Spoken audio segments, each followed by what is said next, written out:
here at our clinic, Skin Secrets, the Castle House, and today I want to talk to you about the new kid on the block called Daxxify. This is a new neurotoxin that competes with both Botox and Dysport, which of course I still like, but I really love this new Daxxify. Okay. So the first slide I'm going to show you is what neurotoxins are. So they're substances that essentially they're going to inhibit nerve function, and so they do that by inhibiting something called acetylcholine that goes from the nerve junction and helps contract the muscle.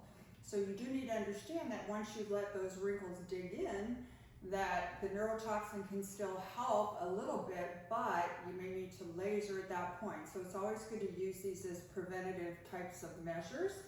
And the next one I'm going to show you is what's Botox. Okay, Botox was developed by Allergan. It was approved in 2002, and it treats all these conditions. Now understand that all of the neurotoxins can treat these same conditions. It just means that Allergan, they went after the FDA approval. But we still do the chronic migraines and excessive sweating, and we do crow's feet, and we do a lot of other areas besides these glabellar lines right here. It's just considered off-label. So the next one is what is Dysport.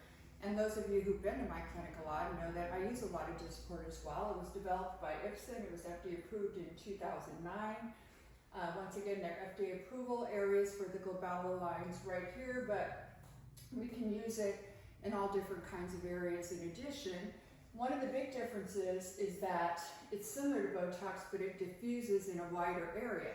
That's a good thing and a bad thing. It's great to have it diffuse wider if you're going to do, say, the crow's feet, but when you're putting it right here in the middle of the glabellar lines, you don't want it to diffuse into the eye. So we actually do two different dilutions at my clinic just to avoid that from happening.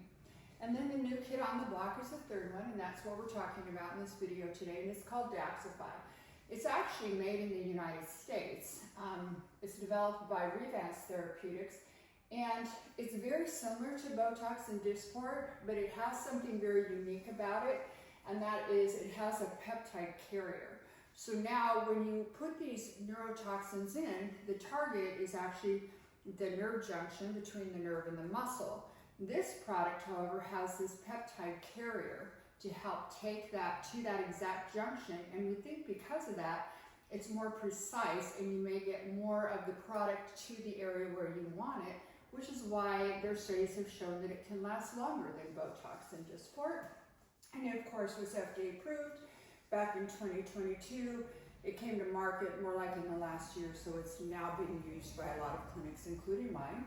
So the next thing, efficacy. So some of the studies show that it can last up to 6 months. Now, we don't want to overpromise and underdeliver, so I will tell you that when Daxxify first came out, they had it higher priced than Botox and Dysport because it supposedly lasted 6 months. But if you didn't get the 6 months and you paid more money, that was not going to make patients very happy. So for the competition, they had to lower the price. So now Daxxify is priced right about the same as both Botox and Dysport. And so it will definitely last as long as those, but there are a study or two that are going to show that it's going to last longer than that. Botox is typically 3 to 4 months, as is Dysport. Of course, Daxxify will last 3 to 4 months, but in some people it may last more like 5 to 6 months. It's a unique formulation with this peptide carrier, so that's what makes it different. Is it has enhanced stability, and it's more likely to get right to the source of where we're wanting to get this nerve junction and this muscle together. That's how it works with this peptide, which is very unique to this product. That's what may cause this prolonged duration that we're looking for. Next slide.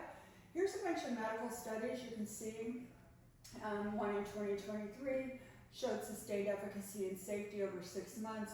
There was another one that reported really high patient satisfaction. And then here's some Dysport and Botox studies to compare. It's always studies that the physicians like to look at, but it really depends on who sponsors the study, how they did that study. We look at them, but we really want to see a majority of studies showing the same thing. So once again, I've been using Daxxify. I really like the results I'm seeing. It's very precise. I can put it exactly where I want it, very close to the eye to get a result, whereas The other two products would diffuse more, so I'd have to put them further away. And then I'm going to show you just some before and after photos. So obviously the most common area we do right here, the glabella or frown lines.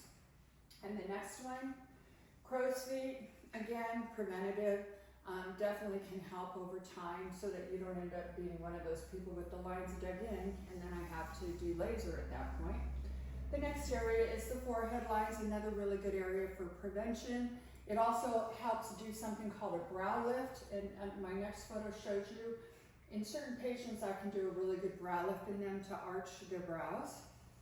And then there's something called a gummy smile where the gums are showing. We want to bring that lip down because it shows more of a lip and gets rid of the gummy smile.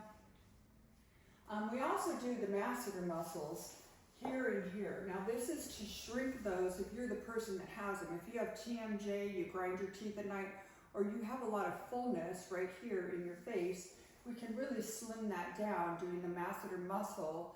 It's not for every patient that comes through the door, but there's quite a few patients of mine that really love this treatment.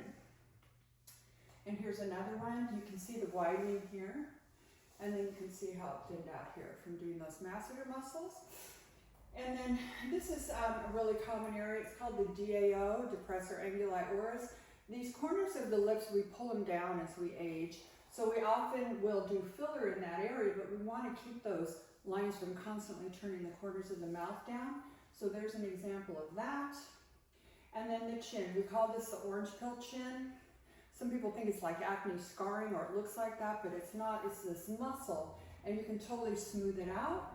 And I think I have two photos of this one, and here's another one. And that was Botox used on that one. And the platysmal bands is one more area that we can try to flatten these out. These are muscle bands. They separate as we get older. When you're younger, it's one big muscle. As we get older, it splits into four, and you have these bands. For people that don't like that, we can actually go ahead and do that as well.